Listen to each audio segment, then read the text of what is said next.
የራስ ያልሆነን ሰው ለራሴ ያደርጋለሁ ማለትና ያልወደዱትን ሰው የማይወዱትን ሰው በአጠቃላይ ማግባት በጣም ከባድ ነው። በተለይ በኢትዮጵያ ምድር ላይ ማለት ነው። አሰላሙ አለይኩም ወራህመቱላሂ ወበረካቱ። ውድና የተከበራችሁ የተወደዳችሁ ውድ የቻናሌ ቤተሰቦች እንዴት አመሻችሁ? እንዴት ናችሁ? ደህና ናችሁ? ሰላም ናችሁ? እኔ ጋር ሁሉ ሰላም፣ ሁሉ መልካም ነው። እናንተም ጋር ሰላም እንደሚሆን ሙሉ ተስፋ አለኝ።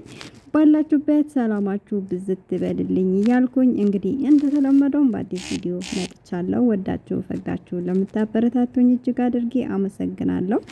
ለቤቴ አዲስ የሆናችሁ ሰብስክራይብ ማድረጋችሁን አትርሱ። የደውል ምልክቷን ተጫናት። እንግዲህ ፊት ለፊታችን ረመዳን እየመጣ ነው።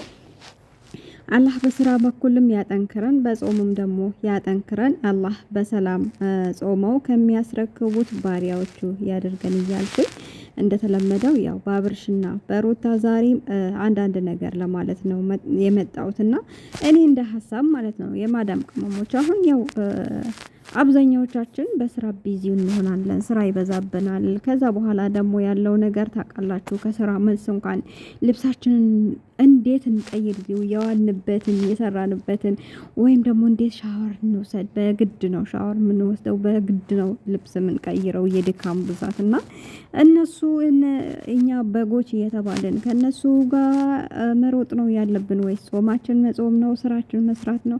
ዞሮ ዞሮ የሁለቱም እምነት ተከታይ ጾም ገብቷል እና እንዴት ነው ማድረግ የምንችለው? እኔ እኮ ግራ ገባኝ እኮ እኔ ዩቲዩቤን አጥፍቼ ልወጣ ነው እንጂ ከነሱ ጋር እንደው እያየዋቸው ከምናደድ ከምቃጠል ምን በወጣኝ በራሴ ዋይፋይ በራሴ ስልክ ከነሱ መቃጠል የለብኝም እና አጥፍቼ እወጣለሁ ብዬ ወስኛለሁ። ያው ከበፊትም ጀምሮ ቻናል ከከፈትኩኝ 4 አመቴ ነው።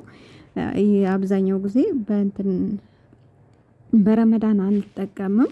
ያለችንን ጊዜ ደግሞ አላህ በ12 ወር አንዷን ወር መርጦ ሰጥቶናልና በዛች ወር ደግሞ መጠቀም ስላለብን ራሳችንም ደግሞ ትንሽ ከሶሻል ሚዲያ ራቅ አድርገን ከእንደዚህ አይነት ግብስብስ ሰዎች ርቀን ራሳችን ጾመን ባለችን ሰዓት ራሳችንን እየጠበቅን ብንቆይ ይሻላል ብያለሁኝ። የኔ ሀሳብ ነው። ይቅርታ አድርጉልኝ ተመልሻለሁኝ እና ምን እላችሁ ፈልጌ ነው እንደ ሀሳብ ሁሌ አሁን 2 አመት ሆናቸው 2 አመት ሆናቸው ማለቃቀስ ከጀመሩ እንደገና ደግሞ መጣላት ከጀመሩ እንደ ሀሳብ አንድ ሰፊ ሜዳ እንትን ብለናቸው ለምን አይደባደቡም? ተደባድበው ለምን አይወጣላቸውም? ካሜራ ደቅ ነው በዚህ ልክ ሁሌም አንድ አይነት ስራ እኔ እኮ አፋችሁን ከፍታችሁ የምታዳምጡ ሰዎች በጣም ነው የምታሳዝኑኝ። እኔ ጭንቅ ነው የሚለኝ 1 ደቂቃ 2 ደቂቃ ለማዳምጠው ማለት ነው። ቤታቸው ባልሄድ ራሱ ደስ ይለኛል። ያው እነሱ ላይ የፈተፈትኩኝ ነው። የማዳም ቅመሞችን ደግሞ ስለምወዳችሁ እናንተ ደግሞ ውሸቱን ደግሞ እውነት ነው ብዬ መጥቼ መናገር አለብኝ። ግን ሀቂቃ 2 አመት ቪዲዮ ሲሰሩ ያነቃችሁ ሰዎች አላችሁ። ሉሉ የትዳ ነው? በነገራችን ላይ እሷ ነበር እኮ ልካችሁ የምታስገባችሁ ማለት ነው። ጠፋሽ በሰላም ነው።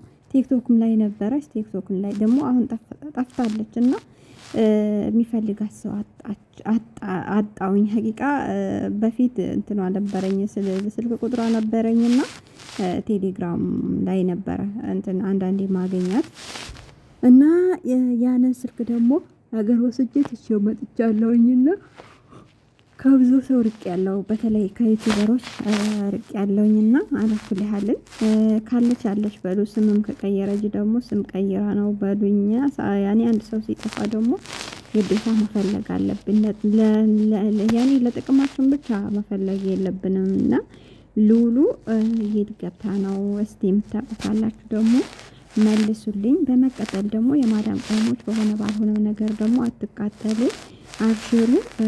ረመዳንን ደግሞ በሰላም ከዘይት ርቃችሁ እንደገና ደግሞ ራሳችሁን እየጠበቃችሁ ጾማችሁን ጾሙ ለማለት ያክል ነው። እነሱ ውሸታቸው ነው። የእነሱ ውሸት መቼም አያልቅም። ውሸታቸውን ደግሞ ማጋለጥ አለብን። እናንተም ደግሞ ያመጡላችሁን ሁሉ መቀጠል የለባችሁ። ይሄን አክል ካልኳችሁ ደግሞ ይበቃኛል። በሌላ ጊዜ እስከምንገናኝ ደህና ሁኑልኝ። ለቤት አዲስ ሆናችሁ ሰብስክራይብ ማድረጋችሁን አትርሱ። ምልክቱን ተጫኗት። ሰላም አለይኩም ወራህመቱላሂ ወበረካቱ።